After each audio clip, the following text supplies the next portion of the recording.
All right, I guess we're ready to get going. Welcome everybody to the Wednesday, April 2nd, 2025 meeting, the Capital Region Transportation Council Planning Committee. We'll start with introductions. Steve Beanie, Schenectady County. Greg Witcher, Regional One DOT. Peter Comenzo, Town of Rotterdam. Steve Monadirty, Albany Airport. Member, Saratoga County Planning. Mike Bodett, Thruway Authority. John Scavo, Town of Clifton Park. Lisa Raimondo, Albany County. Mark Castiglione, Regional Planning. Mike Utri, City of Saratoga Springs. Andrew Kreshek, City of Troy. John Schneider, Port of Albany. Rob Leslie, Town of Bethlehem. Sharon Butler, City of Cohoes. Sandy Misowitz, Capital Region Transportation Council. Ethan Townsend, Transportation Council. Good morning, Andrew Tracy, Transportation Council. Joe Peregrine, Town of Colony. Tom Romano, Town of Colony. Mike Williams, CDTA. David Nelson, Region Transportation Council. Randy Milano, Region One, DOT. All right. Um, Karen, and and anybody else? virtually, we've got a few. I always folks. forget about the virtual I people. know, it's easy to forget sometimes. We got Parker Morris from the Transportation Council. Adrian Cattell, can you put your affiliation in the chat, please? Don Sapos, Town of Guilderland. Bob Rice, FCM Engineering. Chris Wallen from the City of Schenectady. Ed Snyder, GPI, Emily Laughlin from CDTA, Jamie O'Neill, Town of Malta, Laura Robertson, Town of Niskayuna. Lorenzo, I'm gonna assume this is DeStefano from FCM Engineering. Nicole McGrath from Federal Highway. Tom Houlihan, City of Rensselaer, Tim Lane, Village of Manans, and Virginia Bott sitting in for Kelly Hoffman, representing Rensselaer County. Missed anybody? And we have- Ryan Reichert, Town of Will. Adrian Good. from the Town of Malta, got it. We have all the virtual viewers. We have everybody. Okay, any visitor issue, anybody? Doesn't look like any visitors. We have a presentation, a linkage program roundup, a status report, I believe. Yep. So we've been so busy over the last 6 months talking TIP, and I know everybody was thrilled with those lengthy conversations, but we thought we would switch gears because we have a little bit of a lighter agenda this month to just discuss and share some of the planning work that's been going on here. So we're gonna start today with oops, I'm sorry, I don't think I'm sharing the slides virtually. Hold on a second. The infamous technology.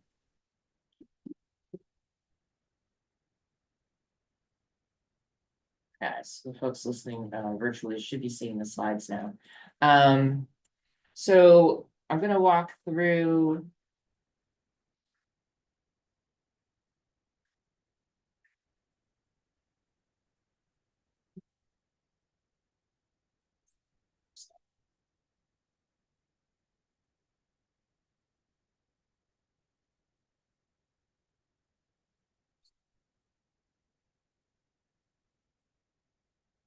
There we go.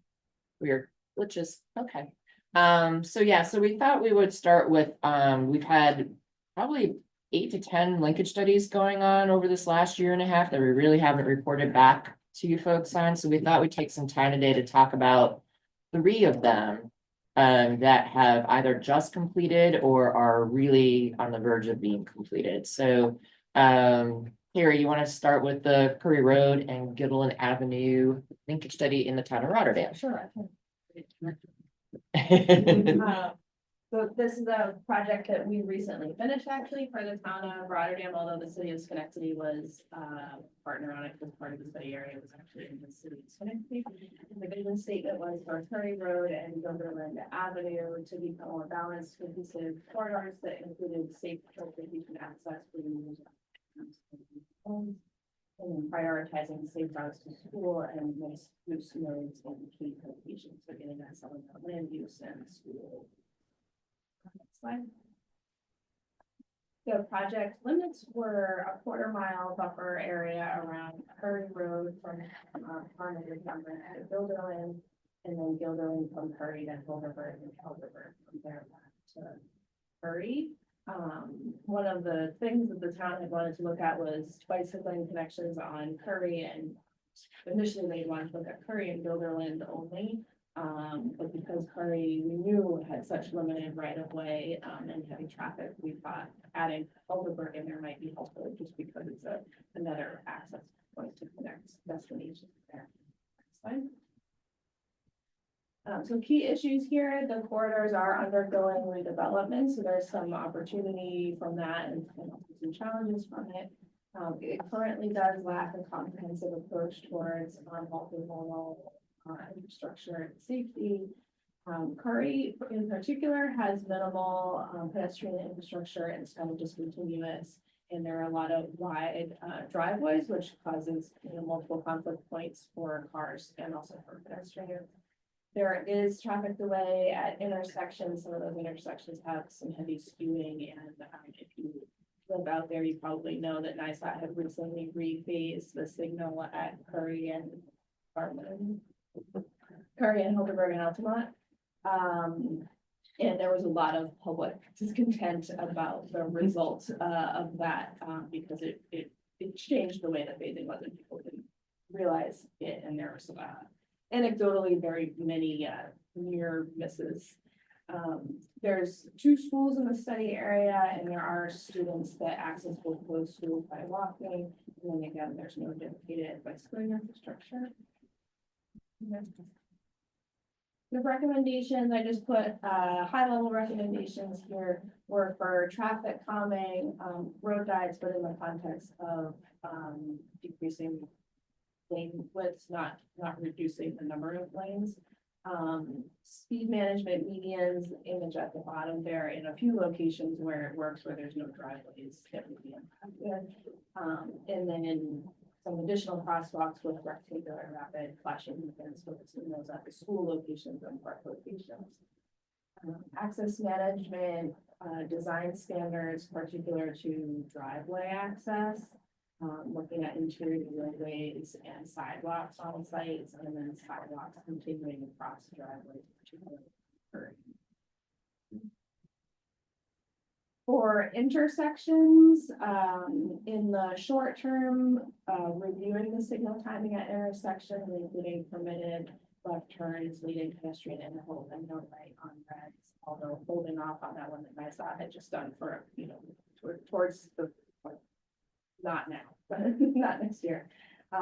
Looking at signal indication, back plates to help with visibility, and then ADA compliant pedestrian signals with audible pedestrian units where they don't already exist. We did look at the feasibility of roundabouts for all of the intersections, all the main intersections. It was very much in favor of the consideration of roundabouts. So we included that in there, but as a recommendation, it's just to re-evaluate the feasibility of them in 10+ years to look at the level of service, and safety, and mobility, particularly at that one signal in relation to pedestrian and bicyclists being able to get through that if there was roundabout. In general, we looked at prioritizing pedestrians near schools and commercial areas. So again, continuous sidewalks on both sides of the study roads, prioritizing pathway connections to schools. We have a couple of additional kind of sidewalk connections, not along a roadway for students to be able to access from neighborhoods to Curry and then across to school. Wider sidewalks in commercial areas, potentially up to the storefronts, working with property owners, and then the high visibility crosswalks with singular rapid flashing beacons. For transit improvements, we looked at upgrading transit stops to ADA compliance, not at consolidating any stops, adding minimum 8 by 5 foot lighting pads to each stop, and then connecting the stops together through continuous sidewalks, which again goes back to that continuous sidewalk thing. In general, the bicycle recommendations are for shared lanes with traffic calming where there's a mid right of way. There was a little bit of an area where there was adequate right of way and no parking, where there could be a bike lane. Where there was wide right of way, the share use path at that one location to navigate the larger intersection.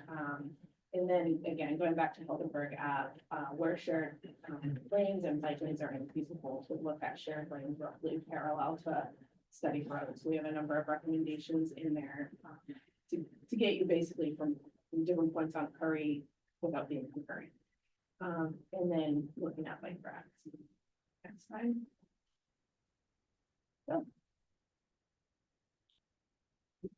Thanks, Gary. So we're gonna do these in a snapshot nature, just in the interest of time. But I think what you're gonna find with all three of these planning studies is that there's very similar themes in each and every one of them. And I think when we're thinking about our long-range transportation plan as a region, it gives us some clues in terms of the kinds of strategies and focus areas that communities are demanding. A lot on pedestrians, for sure. So this next one, I jumped in when some of our other staff moved on to other positions to see to the end.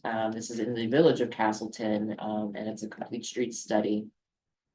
And as you can imagine, the purpose of the study, this is a village-wide study. And they were looking to improve their bike and ped safety environment, slow speeds through the village. And really wanted to prioritize and identify new and improved sidewalk and crosswalk locations. Add some bicycle facilities, add some trail facilities, and do some traffic calming throughout the village. So key issues that, right now, even for a small village, they do have a limited bike ped network. They only have, and I say only because many villages have every street covered by sidewalks, but this one does not. There's a little over 3 miles of existing sidewalks. There's only 3 crosswalks in the entire village. 9J, which cuts along this side of the village. Is sort of the quote main street, and currently is signed as Bike Route 9, but it doesn't have any bicycling facilities on it.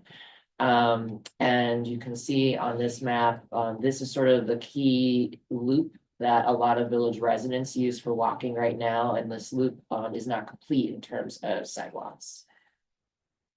So the other desires for the village, the Skodak State Park is down here on the lower part of the screen. And they wanted some kind of a walking or biking connection to the park. And as I said, this sort of key streets represents this sort of loop area through the village. Oops. Rest of the map. Okay. So the process led to the identification of what we'll call 4 priority projects. The first one is the Brickyard Trail, which is highlighted on this map in this yellow. It's about a little under a mile of shared use path that connects this whole area as Schermerhorn Park. And they want to connect to use Brickyard Road, sort of the right of way along here to create this trail in hopes of creating a activity center here for village residents. And in the future, in the longer term, these green arrows coming off of here would be future trail connections that could be considered to build a network throughout this area. The second priority project is completing sort of that village loop represented here in the light blue. Really, it adds new sidewalks on a few of the streets. Improves them, some of the conditions of the sidewalks in the village are not the best, so they'd like to improve them, bring them up to the 5-foot wide standards, make sure they're ADA compliant, so adding the curb ramps, adding more crosswalks. And then for the biking environment, they'd like to add shared lane markings on Seaman and Campbell Avenue. And then Green Avenue, which I believe is this road here, is one way, and they would like to add a contraflow bike lane to Green Avenue to create sort of a loop for cyclists as well. So that's one concept that they're looking at. On 9J itself, there's 2 segments. So starting from the north here at what we'll call Castleton Energy down to Seaman Avenue, which is right here. They want to extend the sidewalks. Riverside Rehab Facility sits about here. So extend the sidewalks to complete this section here. They've got a couple of, or at least in this segment, they've got a lane configuration proposal for one parking lane, two 6-foot bike lanes and two 11-foot travel lanes through the village. And then from Seaman Avenue here to Stimson Avenue here, they have two proposals in the report. One is to have on-street parking on both sides of the street with shared lane markings for shared use on the main line. Or if we can fit it and are willing to address moving the curbs around, do parking on one side, on the west side of the street, removing the east side parking and moving that curb, so then could add a 10-foot side path rather than two sidewalks. So here they're just trying to see if they can fit in a higher level of bicycling facility. So both of those options will be in the report. And also related to both of those options, they want to improve those sidewalks, make sure they're all to the 5-foot wide standard. And consider adding some traffic calming through the village, because it's 55 miles per hour coming into the village, and then it hits the 30-mile-per-hour speed limit, and it's 55 coming back out.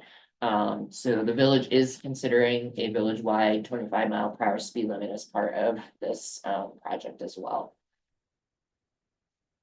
And then the final project is the Skodak Island shared use path. So that's represented here in the purple. So this would be a shared use path on the riverside of 9J to connect to the entrance of Skodak State Park.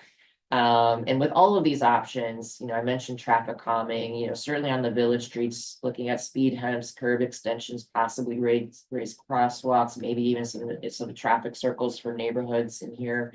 So there's a whole suite of traffic calming options described in the report.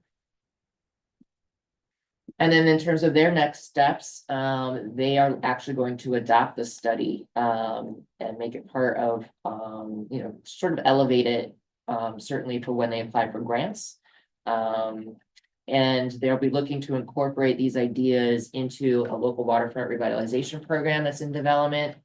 They're also going to be incorporating what they can into their annual repaving program. Clearly, they're going to be applying for other grants like perhaps TAP CMAC, some other grant programs that may be coming down the line for the priority projects.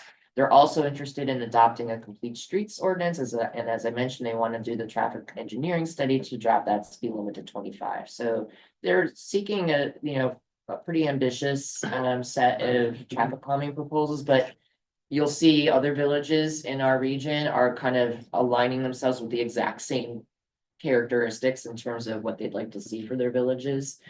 So it just points to the themes there. And any questions about Castleton? If not, we'll move on to Milton. Sandy. So the Milton project, now I go to the next slide, is a town center study. Primarily focused on improving the pedestrian and bicycle access to the town center being focused at the intersection of Rowland and Geyser streets. They also wanted to improve connectivity to some of the recreation facilities in the region, including the Woods Hollow Preserve, which the town recently just purchased from the village of Ballston Spa, and the Geyser Road Trail, which runs up into Saratoga Springs. They also wanted to reduce congestion, again, primarily at that intersection, which lies right in the heart of the town. Next slide. So the study area, like I said, is primarily focused on Geyser Road and Rowland Street, with that intersection at the center being the main focus. But it also runs all the way down Rowland Street to North Line Road, particularly to pick up the section that's there along the Woods Hollow Nature Preserve that the town has acquired, and trying to connect people to that recreation facility. So Rowland Street runs from North Line Road all the way up to about Catskill Way, which is where the town's DPW facility is. And Geyser Road running from Stone Church Road on the west all the way to the town line with the city of Saratoga Springs in the east. And then North Line Road, just that little short section east of Rowland Street along what's called Nature Preserve. Next slide. So some of the key issues, like I said, are congestion really at that main intersection, and also a complete lack of bicycle facilities essentially in the town. The town does have some sidewalks, but not really any bicycle specific accommodations. And those sidewalk connections, as soon as you get outside that very focused town center, really start to disappear. So trying to connect more of the time together. Also in that main intersection, some of the infrastructure is deteriorating due to the intersection is a little skewed, so some of the turn radii are a little weird, and trucks drive over the sidewalk and curbs pretty regularly. And then just an overall safety concern in the areas due to the lack of pedestrian and cycle infrastructure. There are a number of, low speed incident accidents between vehicles at that main intersection. And then there's also occasionally accidents where a cyclist or pedestrian are hit by a car. Thankfully, those have usually been pretty low speed, but trying to eliminate those to the extent possible. Next slide. So the main recommendations for the project focus on very specific sections and give an option A and option B for what could be done. So this first one is for the section of Geyser Road that is east of the main intersection. It was determined that putting the shared use path on the north side of the road is preferable, primarily because it would then connect to the Geyser Road Trail, which is on the north side. So option A runs that trail right along Geyser Road, in front of all the businesses there, a straight path right from the intersection to the Geyser Road Trail. Option B puts the trail behind the businesses, which in some ways is preferable because then you don't have the path running over all the driveways that are there, so you're reducing the potential conflict points. That one's a little harder because it is out of the way a little bit, so some people might just cruise down the sidewalk once they hit that section, and then also it would require some right-of-way takings, which always makes the process slower and harder to complete. Next slide. The next set of recommendations is for Geyser Road on the other side of the intersection. This one, there wasn't that limitation of north or south side, so they looked at both options. Option A, roadside. Ignore the text at the bottom, that was pulled over from the prior slide, but option A is on the north side of the street, runs along the airport side of the road. That one is really nice because there's very few conflict points, very few driveways there, so you don't have that same risk of cyclists and pedestrians being hit by cars. However, then people crossing into the neighborhood on the south side would need to cross the street, which is why option B was presented on the south side of the street, where you do have a couple more conflict points along that route, but it makes it easier for people to turn down into all the neighborhoods and the apartments that are on the south side of the street, since that's where most of that residential land use is. Slide. The last roads segment specific recommendations are for Geyser Road south of the intersection. This is that main connection, getting down to Boston Spa, but also over into the Woods Hollow Nature Preserve. So option A just runs right down Geyser Road on the east side of the street. So then you're putting people right there into the preserve, but again, that one functions pretty well as also a commuter north-south for the town.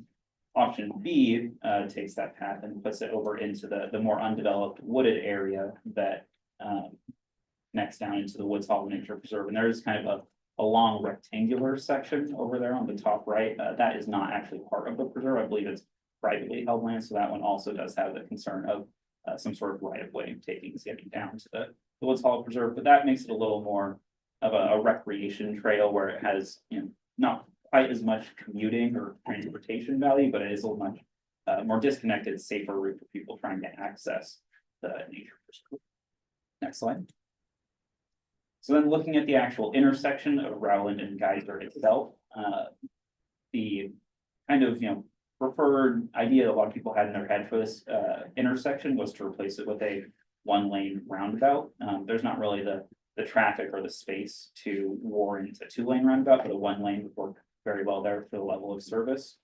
Due to the skew of the intersection, it's tough to fit there, especially without taking some land from the northwest and southeast properties, which is a gas station and a bank. There is, a fair bit of green space there, but you are a lot more limited in that space. And so due to that limitation, they also looked at just a signal upgrade alternative where you could implement safety features like a leading pedestrian interval for pedestrians and cyclists, some ITS, intelligent traffic system infrastructure like advanced vehicle detection, signal backplates to increase the visibility there at the intersection. Next slide. And then finally, there was just kind of a smattering of smaller recommendations throughout the project as well, including looking at making some more sidewalk connections, there's a lot of little spots where there's, 100 feet, 50 feet of grass in between sidewalk connections, so identifying some of those gaps and where they could be filled, as well as increasing the number of crosswalks. There are very few crosswalks once you get away from that intersection, so analyzing where some good spots for people to safely cross the street would be. They also looked at access management. It's difficult to do access management in areas that are already developed, because people don't like to, give up their curb cuts. But trying to reduce where possible those conflict points for, cars turning as well as pedestrians and cyclists. And then just seeing what other public transit options there are there, especially for, seniors who, need to get to the grocery store once a week, that sort of thing, and that intra-town public transit. That is all for the study. Thanks. So just quickly, what's next? As you heard, these were 3 examples from 3 different types of communities. We had a rural village, we had a sort of what I'll call a smaller suburban town, and then a larger suburban town.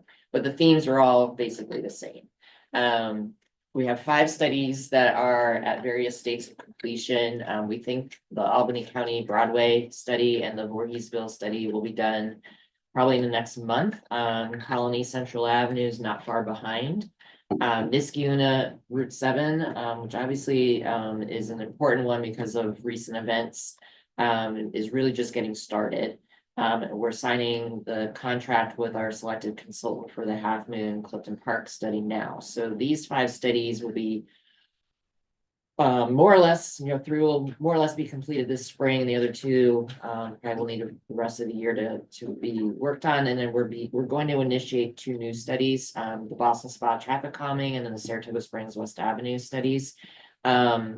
Just because of our staff load here, we may have to push the starts out of those a little bit because we just need some time to catch up on other things. So I'll be reaching out to the sponsors about that. But we are currently creating study summaries for all of the linkage studies that we've completed, because this year marks the 25th anniversary of our linkage planning program, which is quite the milestone when you look at the significant amount of planning work that this program has funded over the years, and in turn, the number of projects and other initiatives, because remember, there's regulatory zoning as an example of items that can come out of these studies that maybe aren't things we can go out and take pictures of, but are also important to the community. So we're going to be celebrating this year, and one way we're going to do that, as we have some time here, is we're going to build a story map for our linkage program, similar to what we did with the Complete Streets work. We might have some testimonials from some of you for our newsletter. I may be reaching out to some of you for some little interviews to kind of talk about the program over the years and kind of celebrate how important this has been to our local governments and to the region as a whole. Because if you've been around here for a while, I'll use the TAP Transportation Alternatives Program as an example. We've been very fortunate with these studies over the years to be very successful in landing a number of projects at a higher, I'll call it higher percentage than our counterparts around the state. So there is tremendous value in doing these studies, and we expect to be able to continue to support these. I think there's an evolution that's happening with these, and access management was mentioned. I know Central Avenue, that's a topic that's coming up, and we may want to put some more emphasis on things like access management in some of our communities. Certainly the emphasis on the bike and ped environment will continue. And then operationally, certainly in some of our larger suburbs and maybe some of our urban centers where we're facing congestion, we may want to shift some attention to signals and other tools to help with traffic flow. But that's all going to be leading us up to how we change or alter the program for next year. So that's what we wanted to share on the linkage program, and we're open to any questions you may have. Thank you, Sandy. Any comments, questions? We wowed you. No, so no calls for new projects for a while. So the TAP CMAC program, we're anticipating a fall solicitation on what I believe might be the last round of funding under the current infrastructure law. There may be some other opportunities through state programs as well. As you may know, DEC and others through Climate Smart Communities are getting more into transportation and mobility. So there may be some other state-led programs outside of what we traditionally think of here as transportation that could be opportunities for, particularly for some of the smaller communities that might not compete as well for the federal aid, some of those state programs, particularly if you're adopting your plan, might be, better, more competitive candidates. So we'll try to share information as we have it. But stay tuned. Thank you. All right, then, moving along, administration previous meeting minutes, January 29th, 2025. Can I get a motion to approve the minutes? Okay, thank you. Do we have a second? I didn't see the raise right now. John, Sharon and John, got it. Any further discussion? All those in favor, aye? Aye. Opposed, abstained? Thank you, motion carries. On to action items, we have two, correct? We have Yes. two tip amendments, one from Bethlehem. I don't know who's presenting that. So, Rob, let's. Rob is right here. You're over here. I thought you were sitting over there. Sorry? Go ahead, Rob, you wanna present that? Yeah, one? so we received funds for two projects. They have different funding sources. The Ellesmere Avenue Sidewalk Replacement Project has carbon reduction program funding, and then we have a Bethlehem Priority Corridors sidewalk replacement project that is multiple state roads in town. That's their CMAC funds, and so we have recently gone through the process of retaining a consultant, Creighton Manning, and in talking with them, they feel it'd be beneficial to merge both these projects that are two separate pins right now. They feel it's beneficial to merge both projects since it'll help with maximizing efficiency, decrease costs, simplify administrative requirements, and ensure the design and construction progress in harmony. So I think it makes sense to merge both projects into one pin. And so we'd be using the Priority Corridors pin 176323. Any questions for Rob? So, looking for a motion to merge the two, as Rob described, into 176323. Can I get a motion for that, Mark? Thank you. Second, Andrew. Any further discussion? Those in favor, aye? Aye. Anyone opposed? Abstained? Motion carries. Thank you. Thank you. Moving on to NISDOT bridges, correct? That one? Yes. So, Right. for those that recall, we have our annual multi-site bridge preservation project that goes out across several counties. Somehow this past year, we put it out to bid twice with no bidders twice. So to try to attract bidders to the table, we decided to split that project off into smaller pieces to attract different contractors. Previously, we had the couple bridges on 787 spin off into its own contract. And the other site that we're working on that was in that original larger project is this site. Two bridges on I-87. So we're drawing a total of $3 million off of the regional multi-county, multi-site bridge preservation project to fund another site, again, in the hope to attract bidders to this location. So really it's a net zero impact, and because we're going from the 8 county set aside to a singular site here, we're essentially drawing down the set aside to create a standalone project. And that's the synopsis of this tipping of this. Any questions? Thank you, Greg. So you're basically funding one project as opposed to trying to fund multiples. Is that what- We're doing the opposite. We're unbundling a project because somehow this No one work, wants to bid on the multiple. somehow this work is too spread out to get a singular bidder interested, so by putting it into a single site, we're hoping to attract contractors. The 787 one just bid. Instead of 0 bids, we got 1, so I guess I'll claim success.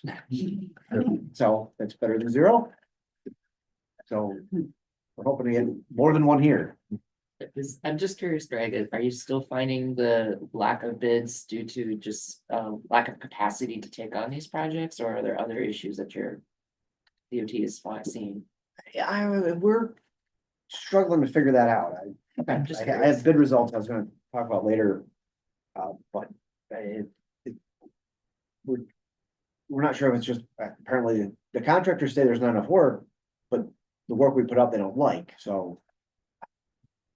What is the preservation, what is the activity you were trying to, is this bridge painting? Is this Bridge, structural work? bridge preservation is admittedly labor intensive. It's a lot of handwork of chipping and, sounding of concrete, then putting the concrete back in small quantities and putting bearings in, and it's not. Building a new bridge is much less labor intensive to the dollar value. This is very labor intensive, and I think that this highlights the labor issues the entire industry is seeing. So they would rather build a new bridge than go fix an old one, because the same force can do a $10 million job versus a $1 million job. Yeah, I got you. So I understand the complexities, but that's what we're facing. All right, can we get a motion, for Greg's request? And second, So Mike and Sharon. any further discussion? Roll call in favor, aye? Aye. Anyone opposed, abstain? Thank you, motion carries. On to roadway departure safety act. Yeah, so I'll start this off. I'll look to my DOT friends if you guys want to chime in, but so this is a program that actually is has just been launched by the NISDOT main office staff through their safety program. And one of our emphasis areas, if you will, for traffic crashes in the region, really statewide, is roadway departure. When you look at sort of like the subject areas that cause the most problems in our state, roadway departure is one of them. So they designed this project to help implement a recently completed New York State roadway departure safety action plan that analyzed a lot of the crash data statewide, identified a range of countermeasures for both hotspots and for systemic treatments. Again, systemic treatments are where you can do a bunch of improvements on a range of roadways that have certain characteristics. And so this program is being launched because of the reserve of highway safety improvement program funds that the state withheld for a statewide use. And there's 2 aspects to this program. The state of New York is going to be doing their own, and may already be doing their own version of this program. What I'm sharing with you today is specific to local governments. Counties, towns, villages, cities are the eligible sponsors here. The guidance document indicates, counties can help communities, towns and villages and cities by sponsoring or co-sponsoring projects, bundling projects together. We've seen that in the past here. MPOs are also eligible applicant. We won't be applying. We've got enough going on with our planning work, because planning is an eligible activity here, and we're not going to be pursuing that. So as I mentioned, systemic and hotspots are really what we're targeting. There is a set aside in this program for local road safety plans, because we're doing a Capital Region Vision Zero safety plan, and we're going to be doing more data analysis with that. I don't think we need you folks to apply for local road safety plans, but that opportunity is available to you should you want to do that locally. I've shared an email, I think, with everybody here with the link to the roadway departure safety action plan website with all of the details of the program, but I'll just run through them quickly in case anybody has any questions. The nice part about this program is it's 95% federal.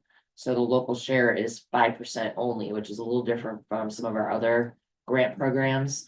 The minimum project reward is $250,000.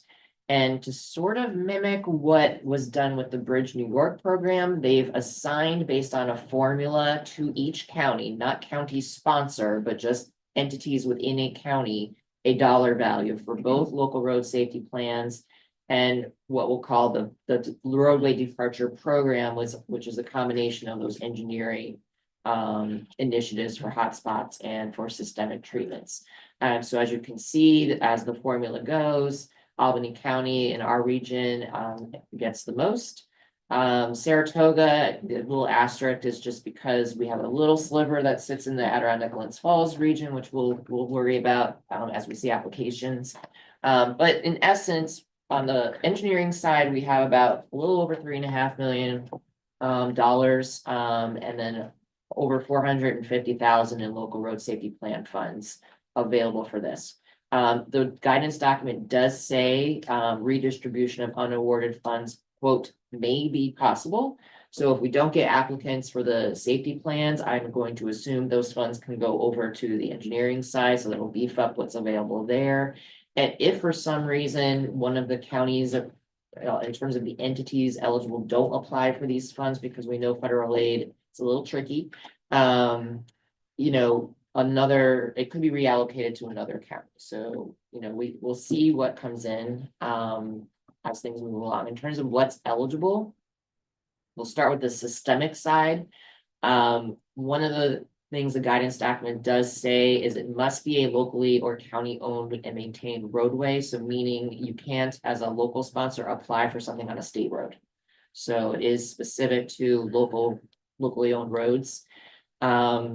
Segments are defined as at-risk facilities for non-intersection roadway fatal and serious injury crashes. And when they did the statewide analysis, the groupings of roadway types that seem to rise to the top on the rural roadways, which are typically county-owned, the major collectors and the minor arterials were flagged, particularly those with the higher speeds.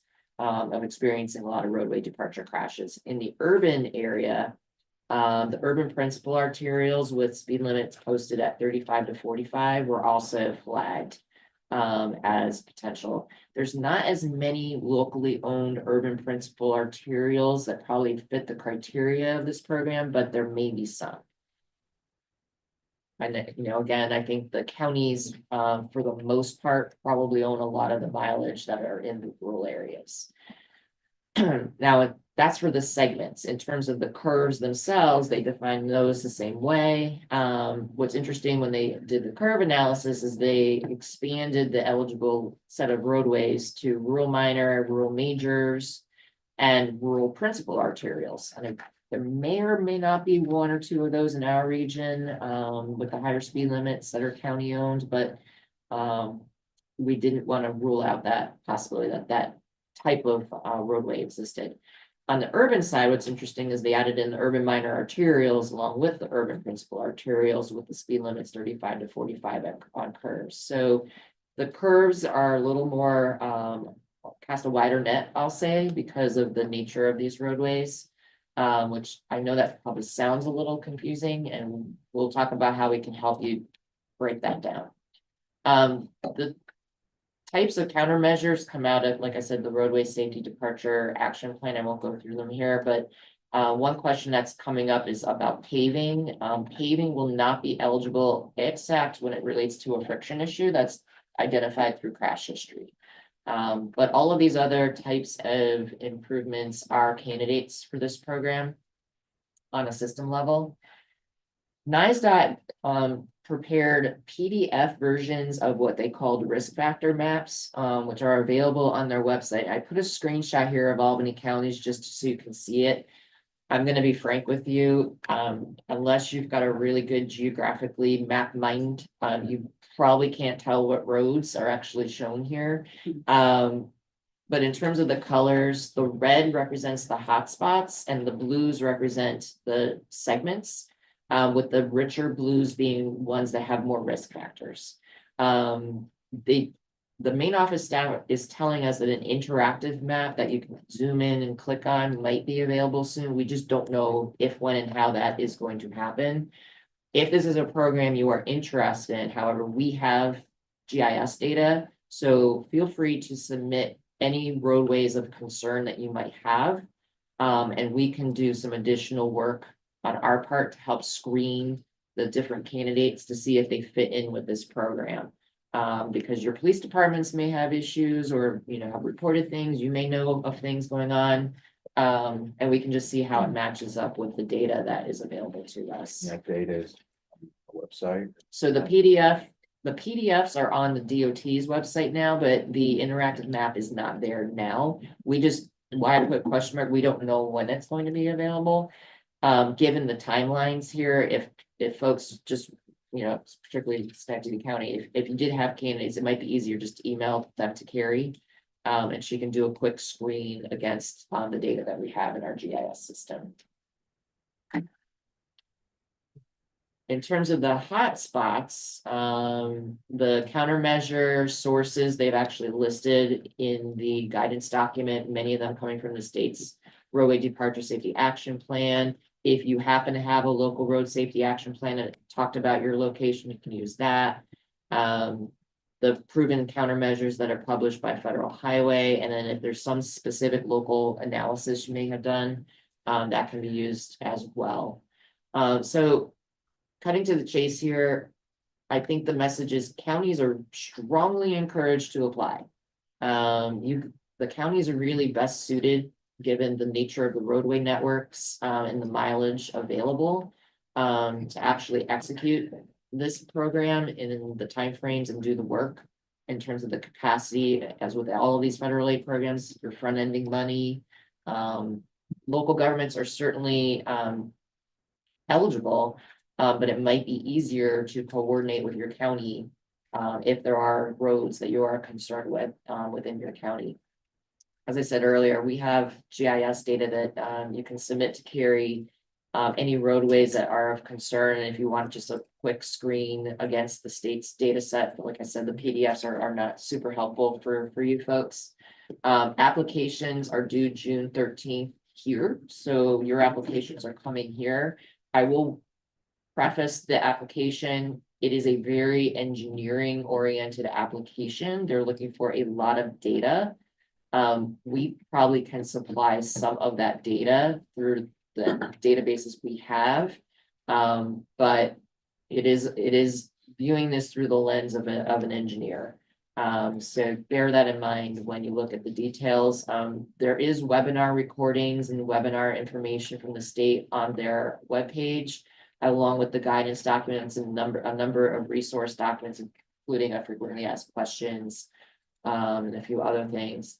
And Cornell Local Roads, our LTAP program here for New York State, is also doing a series of webinars to further explain the different countermeasures, to talk about the call for funds and just roadway departure issues generally, and also looking at using the ball bank technique for advisory speeds on curves. So you can go to the LTAP's website if you're interested in registering for any one of those webinars. And I just got an email this morning from DOT, so I'll make sure you have the links, direct links to these webinars if you're interested in that training.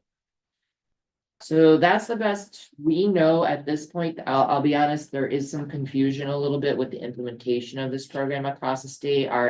My association of MPOs, we're going to have a meeting April 11th with the main office staff to make sure all of our questions are answered. But as you folks review the material, if you do have questions, contact me, contact Carrie. Randy's representing Region 1 on this. But if you really want to have specific questions about how the applications are prepared and some of the engineering details, talk to Andrew Sattinger, who's managing this on behalf of the main office at DOT. So that's the snapshot version, but another small funding opportunity, but not a lot of time to put it together. And as I said, your engineering crews, it's really do it through the lens of an engineer and lots of data. Good, thank you, Sandy. Moving into discussion items, right? Yep. Capital Region Vision Zero Safety Action Plan Draft Strategies. Yep, because we're gonna have a very long meeting in May, and I hate to say that because we have a lot to approve. We're gonna be reviewing our long-range transportation plan. A final review of our TIP before that's adopted. And then this plan will also be on that agenda for approval to send to the policy board, to adopt. So we decided today to really give you guys a more detailed briefing on what is now to become our Capital Region Vision Zero Safety Action Plan, since we have some time today to walk through it. So Gary, take it away. You can go to the next slide. This is just a slide to show you what I was planning to talk about today. I have some things that I can provide updates on. These are the things that I'm gonna. Wait, that slide. Sorry. So one of the things that is required, or at least was required when in the round that we got funded under from City Streets and Roads for All, was that there would be a target as part of the plan. So we are proposing as part of the plan that the target, the Vision Zero target for this, which is not the same one as the state target, would be to eliminate fatalities by 2050. And then to reduce serious injuries by 50% by 2050 by the same year, which is the same end year horizon as the upcoming metropolitan transportation plan that we're working on. The process for setting this was to look at a long-term fatalities trend, because we have longer-term data on the fatalities, and a mid-term serious injuries trend. That's a little different than what we typically do. Like when we do the targets with NISA, we look back not as far, not to the 70s. If you look back further, the fatality rates were actually significantly higher. We did have a pretty big reduction in decades. And then to review NISA's speech set performance target setting as well. Next slide. So these targets for, again, for fatalities and serious injuries, we're not talking about reducing all crashes. It's just to reduce the really serious crashes, are both policy-based and trend-based. They are aspirational, but they do reflect some periods of past performance. Again, the planning horizon aligns with the upcoming metropolitan transportation plan. They are greater than the near-term projections of NISA, but they're complementary. And they can and should be revisited in future safety action plan updates. So just keeping on the theme of performance and tracking, another thing that is required as part of the project is to track your performance over time. And so the project is developing a system by which and theoretically, I should be able to continue doing it over time without assistance from the consulting team. So this is built in Power BI. It's just screenshots that I pulled from the working version that we have. If you would like to see it and play around with it, I am happy to send you a link to it it's not publicly available, but I can send it to our municipal partners. So it has filters by, if you're familiar with the CLEAR system and the state's crash data, so it's basically all the stuff that's in there. You can go next. And then as you click the filters, it changes what you see in all of the rest of the screens. So this, I didn't click any filters. That's why I have the big massive red there. It's just all crashes, and it kind of summarizes things in graphs and imagery. You can go next. And then this is a screenshot. So there's after that last image, there's a couple more in-depth ones. You can look at a map more in-depth, and then different tables and graphs that it pulls up. And then there's a number of screens for the emphasis areas. So this is one of the emphasis areas that we have now. In theory, if it were to change, we would be able to change them.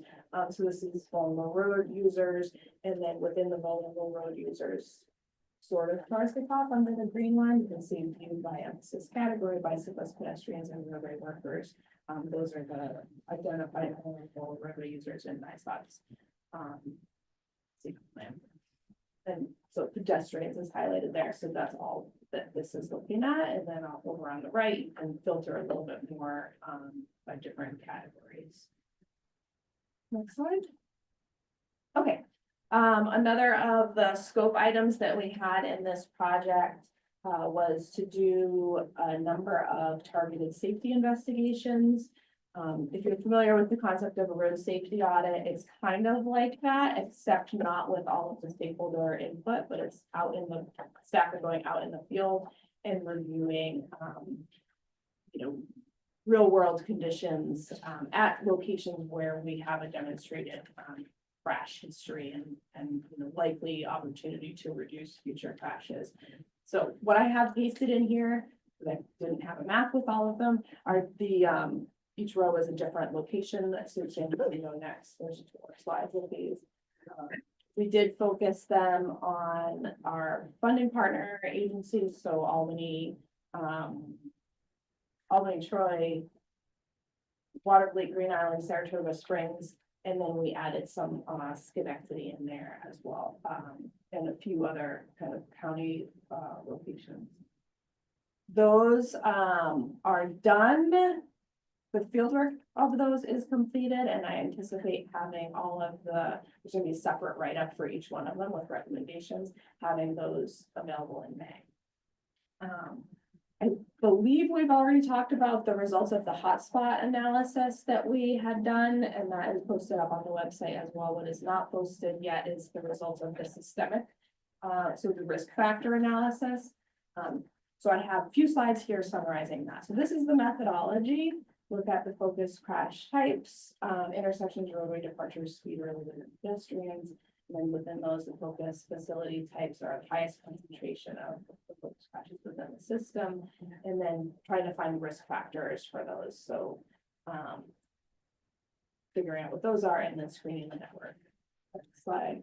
So these are some tables of the crash types that we are looking at. So for intersections, signalized urban intersections with cross intersections or non-circular 5 or more legs, and then rural cross intersections. And then the other columns are just showing how those ones are overrepresented in the crash data, specifically the fatal and serious injury crash data. Next slide. So for pedestrians, we're looking at urban, T-intersection and cross intersections that are stop controlled, and then I'll signalize 3 to 4 plus lane intersections.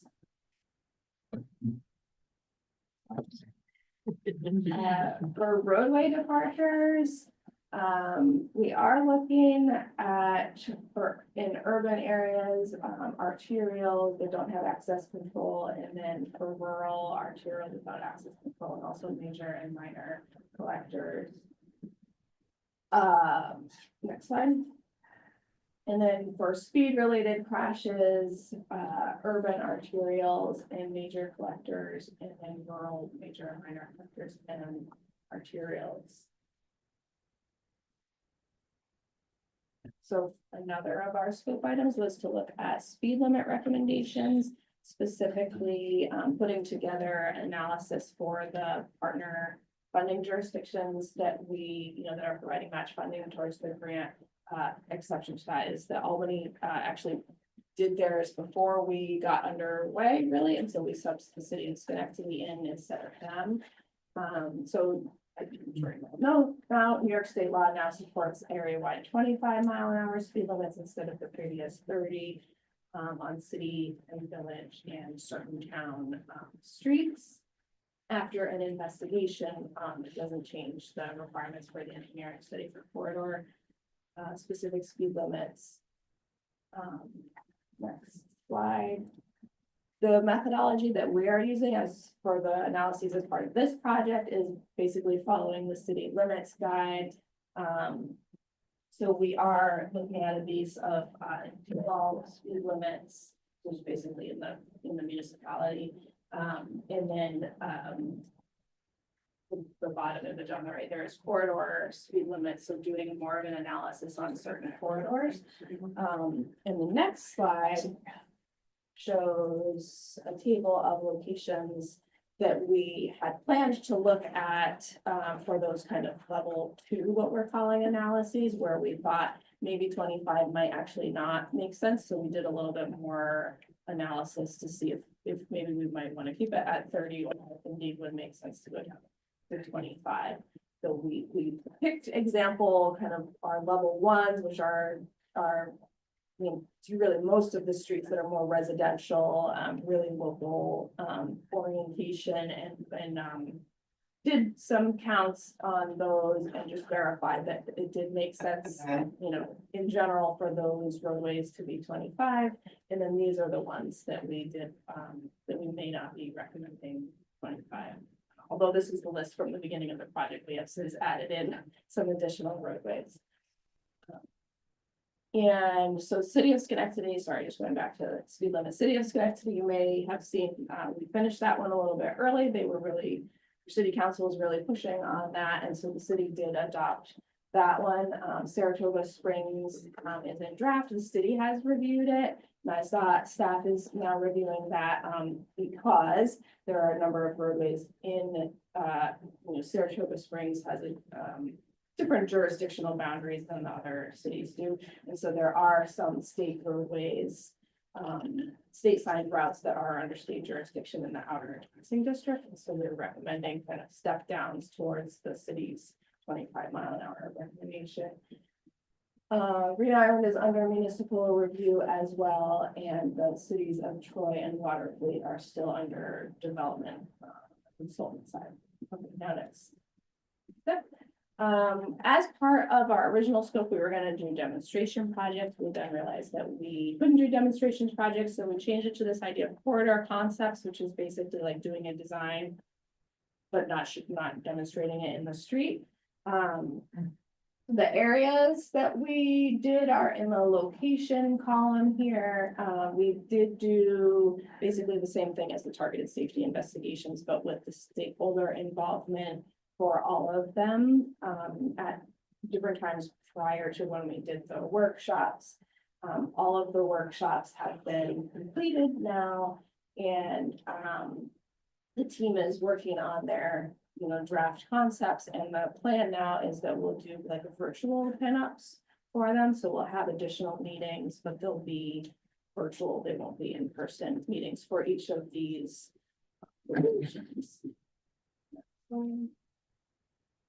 Okay, so the next few slides are summarizing the policy and process recommendations that the team is putting together. So these are kind of generic things that don't have any particular location.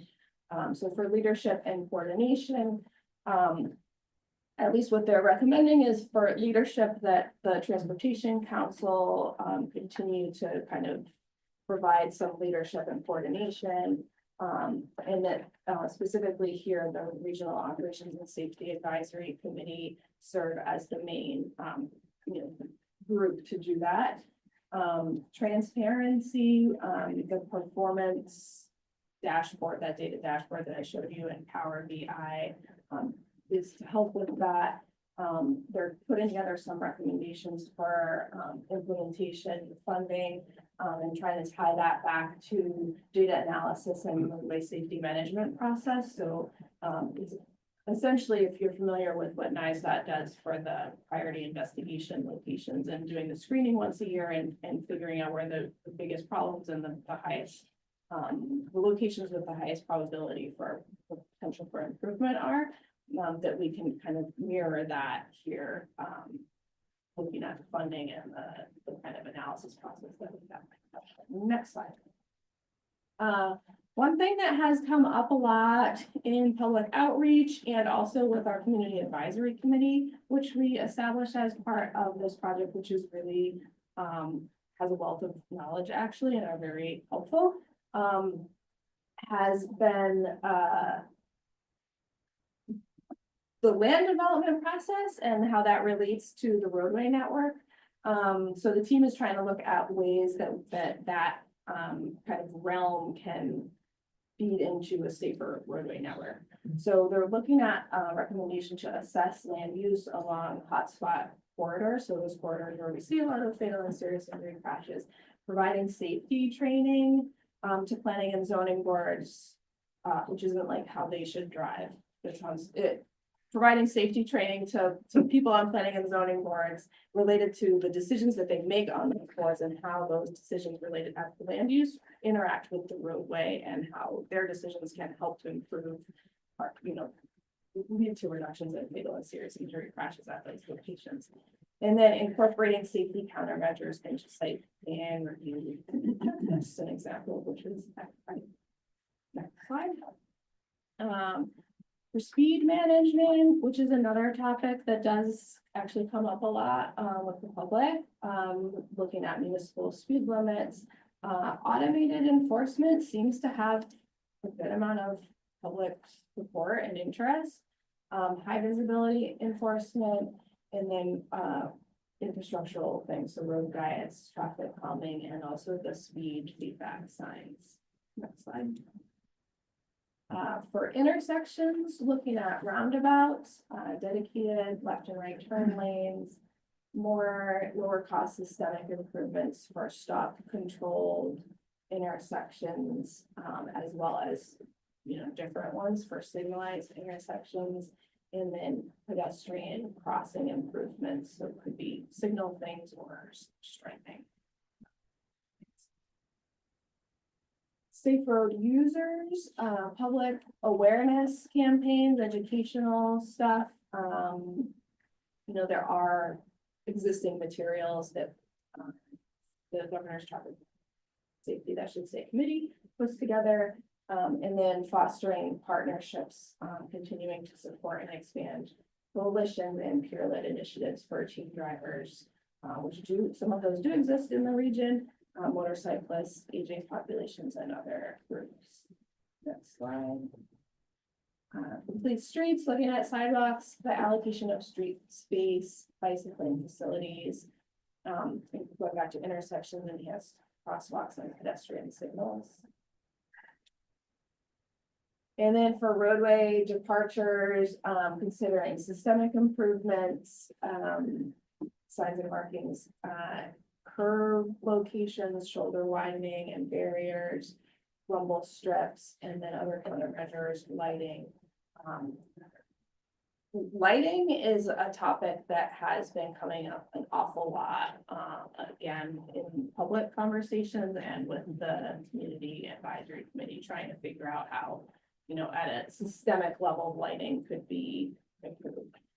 Next slide. And then post-crash care, evaluating additional corridors for the HELP program, identifying and evaluating technology opportunities and best practices to speed up incident detection time, and then trying to support pre-hospital blood transfusion as well. And that's it. Thanks, Carrie. First of all, I wanted to thank Carrie for being our project manager on this, because this has been a lot of work over this last year. She's done a fantastic job. You know, the recommendations that are being developed here, why we all went after this Safe Streets and Roads for All grant was to then be able to position everybody to go after the capital side of the equation. So one of the things that we'll do is approve this plan ultimately as part of our in-motion plan. But the difference between this plan and the previous planning work that we did on our regional local road safety action plan is there'll be for hotspots, streets actually named with some analysis done. So it creates an opportunity to bundle some projects together so that we can, maybe as a region, if folks are willing to work together to go after some of these funds. We do have, despite what you're hearing federally, there is a year and a half left on the existing Safe Streets and Roads for All grant program. Obviously, we don't know what's going to happen in Congress, but as of sitting here today, those funds and that program is still alive. Some of the details of that program may be changing, but in terms of the spirit of improving safety, I don't think that is going to change. And along with that, you know, we've talked at our tip table about the Highway Safety Improvement Program funds. We did reserve some seed money to hopefully apply to some aspect of these recommendations through our regional set aside of $2 million. And we're hoping that, you know, as we further assess how we would use those funds, whether we use those in a strategic manner, maybe it's not a capital improvement, maybe it's an education program, maybe it's something else, we can figure that out. But this plan will certainly provide the framework by which we all move forward. So that was a lot to share, but we wanted to give this the time it deserved here today. Because unfortunately, we won't probably have the same amount of time to review this in the May meeting, when hopefully you'll be seeing the draft plan, but certainly Carrie will provide an update on anything that's changed since this presentation as we seek your approval at that meeting to move it to the policy board to release for public review at that point. And I believe there's one more round of public meetings, Carrie, happening. Yes, there will be another round of public meetings, so once we have recommended locations. One thing I didn't talk about is we will have a list of recommended projects outside of the targeted safety investigations, because some of those, you know, may not have a real recommendation. I have no idea, I haven't seen them yet. But we will have a list of projects, and so that will be the focus of the third round of. So any questions? Thank you, Carrie. If someone has something in this draft plan that's a high priority, I would recommend really thinking about keeping an eye out on the safe withdrawal implementation process and move quickly. If you don't need right away, I'd recommend moving quickly to get design and construction authorized in the 18-month horizon of the highway bill that's left due to the uncertainty. This is found money from the outside if we can grab that discretionary money, and if the solicitation for the studies was any indication, I'm wagering nationwide the subscription of the implementation is also under subscribed. So if you apply, you'll probably get it. And then the key is to obligate construction as fast as possible. Once you're obligated, you're good. That's the key. Is you don't have to have the project constructed by the end, you just have that started. The construction started. So the schedule being planned adopted in June. We'll have the plan adopted probably by September. However, I believe fiscal year 25 capital for the Safe Streets and Roads for All grant program, the application process is open now. I think we're far enough along, given CDTA's success in getting SS4A funds without an approved plan, that we would qualify at this point. So that's part of why, you know, we'll follow up with all of you folks with some additional information about that, particularly those that for which the safety investigations have happened and some specific streets and project ideas are being generated, because if you do have the capacity to go after these federal funds now would be a good time to consider doing that. So those specific recommendations are available now or would be available in May?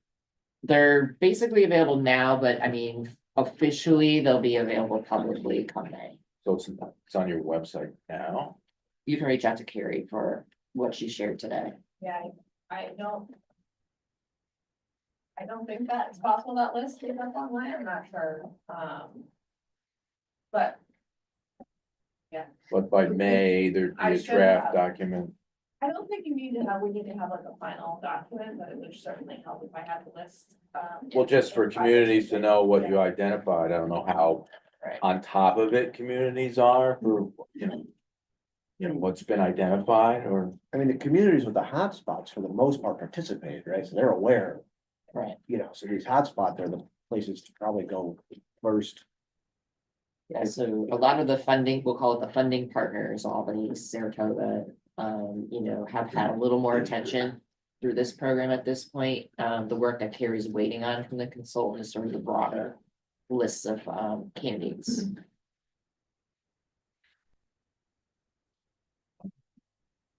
Thank you. Thanks, Carrie. We are moving on to what? Summary of 2022-27 TIP admin modifications. Yeah, this is will that- be very quick because there were only a couple. Anything to note, gentlemen? Just two. We've been really busy just doing data entry for the new tip. So there hasn't been a lot of requests, I think at this point for changes on tip amendments right now. Okay, see, yeah, these are just the admins. Yep. Don't need any action. No action. All right, then, NISDOT project delivery, right? Yeah, this is where I'll cover some recent low bids. We let the 9W over CSX Railroad project down in the town of Bethlehem. The engineer's estimate was just under 14 million. I believe we had a lot more than that in the step. But I'd say it's a good thing we did because the low bids came in a bit high. About 16 and change for the low bid. It's a bridge replacement, which we got 3 bidders, which is good. Again, that kind of highlights that conversation earlier that contractors are hungry for bridge replacements. It's efficient work to some degree. Our multi-site pavement preservation project came across several counties. That came in lower than our estimate, which was good to see. So a project saw some bid savings. Our overhead sign structure replacement was also let. That saw a singular bidder about 30% over our estimate. We're trying to evaluate exactly where the difference came in there. And then as I mentioned earlier, the 787, the site-specific project, also came in a bit high with a singular bidder, but we had bidders at all 4 projects this time, so that's where we're at right now. Thank you, Greg. Any questions for Greg? All right, moving along, status of regional transportation planning initiatives. Is that right? Yeah, so I obviously we went over the linkage program, and we've talked about the Vision Zero plan, the In Motion plan, as I mentioned, will also be coming to the committee in May. Every I won't be dotted and every T won't be crossed at that point, so bear with us. We're working to pull the document together, but we'll be able to share some of the strategies that are identified in that plan next month. As I mentioned earlier, we are going to push back the start of the 2 new linkage studies a little bit just due to our staff capacity right now. So I will reach out to sponsors about that. And technical assistance, I know we have a backlog of a few technical assistance projects that we started before the TIP update, and unfortunately the TIP update took priority. So we're hoping to get back to those in the next few weeks so that we can finish those up hopefully by early summer. That's it. Thank you, Cindy. Regional and local planning updates, the Transportation Council, back to you again. Yeah, so this will be our final presentation, but we wanted to share with you a report that Ethan and our team put together on our trail count program. So take it away, Ethan. Yeah, so just a quick update about our 2024 trail count program, the report of which is now published on our website. We'll just go through the highlights real quick. Next slide. So in 2024, we counted 9 trails. Most were in Albany County. We had 1 that was in Schenectady, and then 3 that were across Saratoga County. The trails are selected just by municipal partners reaching out, asking them to do a trail count, or other stakeholders or advocacy organizations. The trail counts were all done for a 2 to 3 week period. And we do them in groups of 3 because we have 3 trail counters. So we usually try and group them geographically to those 3 that are near each other for a 2 or 3 week period. So next slide. So then after we do those 2 to 3 week counts with these little boxes that actually count the people going by, we're able to extrapolate that information into an annual calculation of trail usage. So based on that 2 to 3 week count, we select a typical 2-hour peak. We're not going to pick the busiest weekend. We're not going to pick the slowest weekday, just to get a kind of a typical sense of the trail usage. And then the National Bike and Pedestrian Documentation Project has basically a really complex spreadsheet where you plug in the number of people that were counted, when they were counted, both the time of day and day of the year, and then the type of trail and the climate zone that you're in. So we do all multi-use paths, and our climate zones are considered long winter, short summer. And then based on the dates that we counted and the day we selected that 2 hour peak period, it will say, there's so many more people use the trails on Tuesdays than Wednesdays, and also more people use them in July than in September. And so they have a whole bunch of math that it then runs it through, and then it spits out daily and weekly calculations. We have the actual daily and weekly counts for when we're out there, but we can get daily and weekly estimates for the whole year. We get monthly estimates by month, so it's different because in a long winter, short summer zone, you're gonna get a lot more use in the summer than in the winter. And then we get an annual estimate for roughly how many people use the trail based on that National Bike Ped Documentation Project. Next slide. So these are the counts for all 9 trails that we did. I won't, go through each number that was there, but you can see that there were the counters were installed for either 16 or 22, 23 days, and then we're able to get the average weekday, average weekend, monthly average, and then the estimated annual visits in total. So our busiest trail that we counted was the Helderberg Hudson Rail Trail in Albany County. The Slingerlands Trailhead area especially is very busy because it's a more urban area, has a trailhead right there, and then connects all the way down into the city of Albany. So that section gets a lot of traffic. And then after that, some of the trails up in Saratoga had quite a bit of traffic. And then the trails that we counted that are near the Albany Airport in the town of Colony, and our trail in Schenectady had the least traffic when we were counting. Next slide. So those are daily averages? Yep. Okay, good. And then final thing, we're now see things warming up again, so we're ready to start counting trails again soon. You can see what our little trail count looks like there on the right, installed on a post. The counts themselves will go from late May through the fall, depending on the weather. If it starts getting cold really early this year, we won't be out there counting. Trail use declines significantly once it starts getting cold. But if we have a nice warm fall, then we can extend those trail counts as long as the weather holds. At this time, we're only counting multi-use trails. We're not counting bike lanes or sidewalks. Part of the reason for that is that the trail counters, depending on where they're installed, can sometimes pick up cars driving by. Then it's an inaccurate count. So we can do fully separated multi-use paths are ideal, but we can also do a path that is separated from the roadway by like a utility strip, as long as there's a power pole, sign, something that we can install a counter on that points towards the trail and not towards the road on the other side. We can do a count on that. Ideally, if someone's reaching out, they would have a specific location on their trail in mind that they want counted. But if you're just looking for a count of a trail in general, we can work with you to find a specific spot that will work well for the count. And with any request, Transportation Council staff will go out there and determine the site suitability. So, if it is too close to a road, or if there's some other extenuating factor at that site, we might say, we can't do the count right here where you've requested, but maybe we can move it, down the trail a quarter of a mile or somewhere to a little more suitable.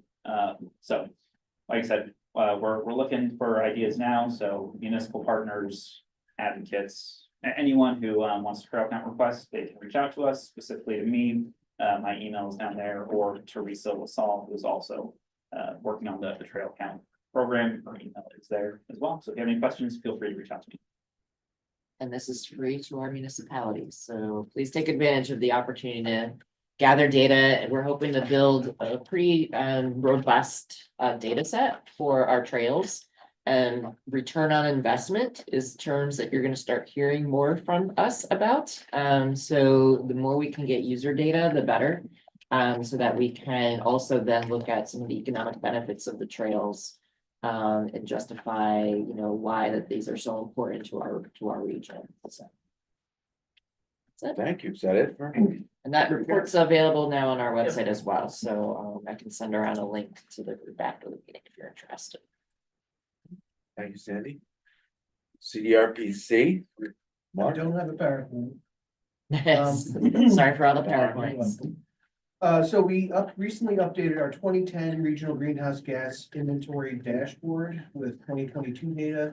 Big takeaway is that we're creating less pollution, which is a good thing. So we have a dashboard that shows pollution sources and pollution sectors for each municipality in the 8-county region. It's on our website currently. That dashboard is related to our ongoing process of developing a comprehensive climate action plan for the region. We're still proceeding with that plan. The plan development, we recently had some stakeholder engagement meetings and we plan to wrap that up in September. On the related plans website, there is an Excel spreadsheet. We're using modern technology and software here to survey our municipalities to gauge what impacts that they believe that they can make. And we hope that that information will help inform the metrics that we use to gauge success in plan implementation. Last week, we hosted a training for our regional indicators website, which this group helps to support every year. In addition to training on the US Census, there's a recording of the training, the demonstration available on our website. Handy tools and some other resources to help you better understand and access data. Along the lines of data, good news, I guess, came out from the US Census that our region is one of the fastest growing regions in upstate New York. Since the 2000 decennial census, our region has added about 9,600 new people to the population. That number is shaped by about 7,000 people who died. So the actual number of people coming into the region is close to about 17,000 since 2000. Of that number, about 5,000 came in the past year. The lion's share of those folks are migrants from international locations. Yeah, the age groups. Not off the top of my head. But there's the handy dandy report issued by Cornell program on applied demographics, which I can certainly share. Okay, Mark, you said since 2000, not since 2020. 2000 was the date? I'm sorry, since 2020. Okay. The 2020 December census. That's it. Thank you. Yep. CDTA. Hey, good morning, everyone. So I have a brief but very important update for CDTA, which is that we have hired a permanent CEO. Frank Canacara will be starting as our new CEO in May. He is a senior VP down at MTA, working on management of the operations side for their bus company. So we're getting to know Frank over the next couple of months and excited for the new direction at CDTA for the next couple of years. That's it. Thanks. Okay, thank you. Greg. Really some staffing changes at DOT. Celeste Harp has returned to DOT from her stint at Federal Highway. She is going to take on a majority of a main office role, but she'll still be part-time in part-time in the region, so still see Celeste on some things, but William Fitzgerald is our newest hire, who was actually hired to replace Celeste before she returned. We were able to keep both, which was helpful. So a new name you'll see out of our shop is William Fitzgerald, helping with the seeker requests and the study participations and all the things we do from that office. And otherwise, we do understand with the Departure Safety Action Plan, there's still some questions we're working to get answers to and help get information out. Portage Sandy will help keep that moving along. Okay, Greg. Thruway Authority. I don't have anything for you. Okay. All right. No news is good news. Albany County Airport. That's me. Oh, I guess the update is just introducing myself. I'm Dave. Took over for Connor on Monday. So I'm on Dave 3. I know I have big shoes to fill. You're here, well done. I'll take that. Well, that's about it for me. All right, welcome aboard. Albany Port District. Good morning, everyone. I guess we can do a brief update on the expansion site. We have that, signalization on Corning Hill and River Road. That is still in the process. We're hoping that that will finish up soon. There was some big overhead utility lines that ended up being in the way of the initial plan, so those had to be addressed, and hopefully that'll be up and running. We are in the process of working on an RFEI, so a request for expression of interest for the 85-acre Beacon Island site.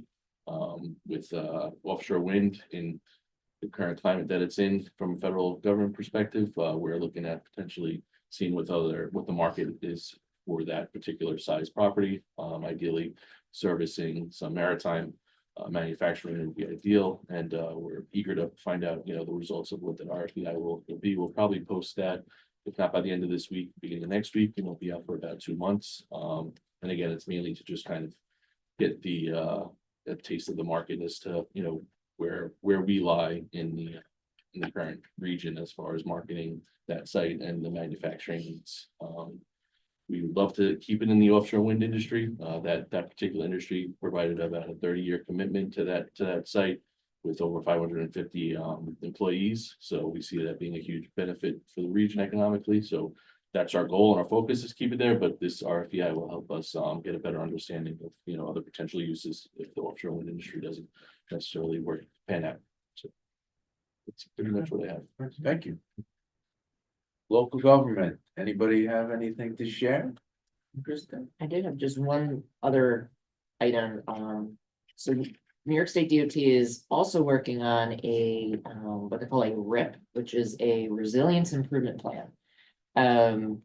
That's a great acronym, I know.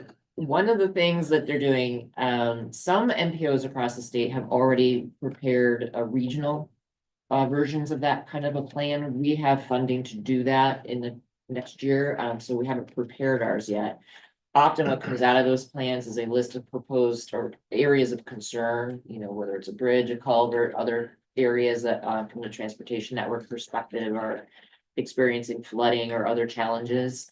So we've been asked to provide them through our existing TIP commitments, a list of potential candidates that may be some of what's called the Protect program funds. Possibly could be assigned to, so we're just working on that behind the scenes. I mention that only because if there is a bridge or a culvert or some other piece of infrastructure in your community that you are well aware, aside from Western Avenue, we know that one, that experiences flooding, or has some other concern that may be impacting its performance related to storms or whatever more environmental issue it is, let us know what that is, because we'll start compiling some of these infrastructure concerns that you may have in your communities, particularly as we embark on building our own resilience plan. So I just wanted to mention that as well. Thank you, Sandy. Anyone else? No? Okay, then please take note of upcoming meetings, events. Active Transportation, April 8th. Public meeting on the draft corridor design concepts for Central Avenue West, April 9th. Yep. And next planning committee is May May 7th. 7th. So So ready. with that, I would entertain a motion to adjourn. I can get that. Moved, second. All those in favor, aye? Aye. Thank you. Thank you.